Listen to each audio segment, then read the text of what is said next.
శ్రీరామ్. రేపు జరగబోయే సామూహిక హనుమాన్ చాలీసా పారాయణ కార్యక్రమానికి దాదాపుగా అన్ని ఏర్పాట్లు చేయడం జరిగినది. రాబోయే భక్తాదులందరికీ హనుమాన్ చాలీసా పారాయణం చేసే భక్తాదులందరికీ కూడా ఏర్పాట్లు చేయడం జరిగినది. కాబట్టి భక్తాదులందరూ కూడా ఈ అవకాశాన్ని ఉపయోగించుకొని ఈ హనుమాన్ చాలీసా 10,000 మంది కార్యక్రమంలో పాల్గొనాలనేసి అందరినీ కోరడం జరిగింది. జై శ్రీరామ్. ఉదయం 10 గంటలకు ప్రారంభమై మధ్యాహ్నం 1 గంటకు పూర్తి అవుతుందండి. ఈ కార్యక్రమానికి పీఠాధిపతులు, హంపి పీఠాధిపతులు, మంత్రాలయ పీఠాధిపతులు, అదేవిధంగా హైదరాబాద్ నుంచి బ్రహ్మశ్రీ బంగారయ్య గారు కూడా ఈ కార్యక్రమంలో పాల్గొంటున్నారు.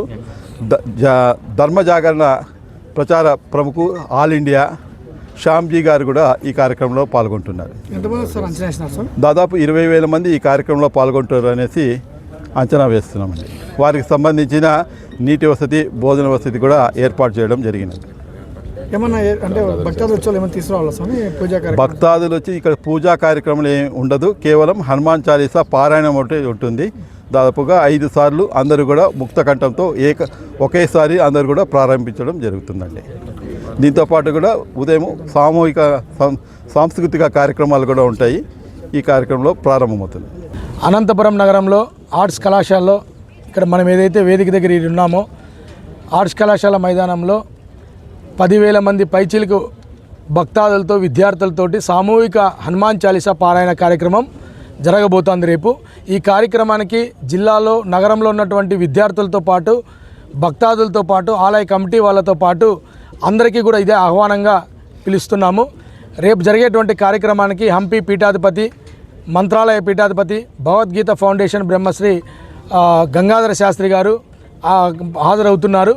అట్లాగే ఈ నెల 18, 19వ తారీఖు నిర్వహించినటువంటి విద్యార్థులకు నిర్వహించినటువంటి పోటీలకు ఎవరైతే వ్యక్తిగత మరియు గ్రూప్ విభాగాల్లో విజేతలకి వాళ్ళందరికీ కూడా సర్టిఫికేట్స్ ప్రదానం, బహుమతి ప్రదానం కూడా రేపు ఇక్కడే ఇవ్వబోతున్నాము.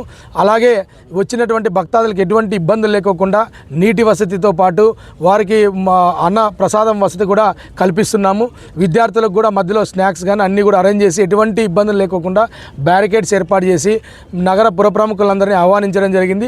ఈ కార్యక్రమంలో వస్తున్నటువంటి ప్రతి ఒక్క భక్తాదులకు కూడా ఎటువంటి ఇబ్బంది లేకోకుండా పోలీసు వారు కావచ్చు, మున్సిపాలిటీ వాళ్ళు కావచ్చు, అట్లాగే ఆర్ట్స్ కళాశాల వాళ్ళు కావచ్చు, మా హనుమాన్ చాలీసా పారాయణ సమితి వాళ్ళందరూ కూడా సమిష్టిగా కృషించి ఎవరికి ఎటువంటి ఇబ్బంది లేకోకుండా సమిష్టిగా కృషి చేస్తున్నాము.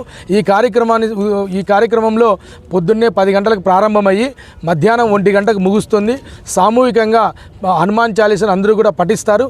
ఇక్కడికి వచ్చేటువంటి భక్తాదులు అందరూ కూడా కేవలం ఇక్కడికి వస్తే అన్ని విధాలుగా ఇక్కడ ఉన్నటువంటి హనుమాన్ చాలీసా పుస్తకాలతో పాటు భగవద్గీత పుస్తకం కూడా అందజేస్తున్నాం. స్వామి శరణమయ్య. హనుమాన్ చాలీసా పారాయణ ప్రచార సమితి, శ్రీ పవనసుత యోజన సేవా ట్రస్ట్, అభయాంజనేయ స్వామి దేవాలయం తరపున ఈ యొక్క కార్యక్రమాన్ని మేము నిర్వహిస్తున్నాం. దీనికి గాను 5 నెలలుగా విశేషమైన కృషి చేసినటువంటి కార్యకర్తలు ఉన్నారు. వీరందరూ కూడా 125 దేవాలయాల్లో నగరంలోని, అదేవిధంగా 55 పాఠశాలలు కూడా వెళ్ళి హనుమాన్ చాలీసా పారాయణం విద్యార్థులకు నేర్పించడం జరిగింది. రేపు కార్యక్రమంలో పాల్గొనడానికి 55 పాఠశాలల నుండి సుమారుగా 6,000 మంది విద్యార్థులు పాల్గొంటున్నారు. అలాగే 130 దేవాలయాల నుండి సుమారుగా 5,000 మంది భక్తాదులు పాల్గొంటున్నారు.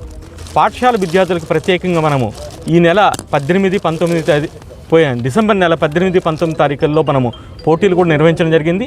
ఆ విద్యార్థులకి ప్రత్యేకంగా ఇక్కడ స్వామీజీ వారి యొక్క చేతుల మీదుగా బహుమతులు కూడా అందజేయడం జరుగుతుంది. స్వామీజీలతో పాటుగా మనకి అత్యంత ముఖ్యమైనటువంటి వ్యక్తి బ్రహ్మశ్రీ ఎల్వి గంగాధర శాస్త్రి గారు, భగవద్గీత ఫౌండేషన్ వ్యవస్థాపకులు, హైదరాబాద్ వాస్తవ్యులు. ఈ మధ్య కాలంలో ఆంధ్రప్రదేశ్ మొత్తం మీద కూడా భగవద్గీతని విస్తృత స్థాయిలో ప్రచారం చేసిన వ్యక్తి. ఇంతకాలం మనకేమైపోయిందంటే ఘంటసాల గారు పాడి అమృత గానంతో 70 శ్లోకాలు మాత్రమే పఠించారు. అయితే దురదృష్టవశాత్తు రాను ఏమైపోయింది, అది కేవలం ఆత్మశాంతి కోసం పాడేటువంటి పాటగా, ఎక్కడైతే ఎవరైతే స్వర్గస్థులు అవుతుంటారో అక్కడ మాత్రమే పెట్టే పాటగా ఉన్నటువంటి స్థితి నుంచి అది కాదండి, ఇది ఆత్మ జ్ఞానం కోసం ఉండేటువంటిది భగవద్గీత అని చెప్పినటువంటి వారు గంగాధర శాస్త్రి గారు. వారు రేపు మనకి ప్రధాన వక్తగా విచ్చేస్తున్నారు. అదేవిధంగా ధర్మజాగరణ అఖిల భారత సహ సంయోజక్, ఆర్ఎస్ఎస్లో ఒక విభాగమైనటువంటిది, అది అఖిల భారత స్థాయి అంటే all India leader Shyam Kumar గారు కూడా ఇక్కడ వస్తున్నారు. వారి యొక్క మార్గదర్శనం కూడా మనకి అందడం జరుగుతుంది.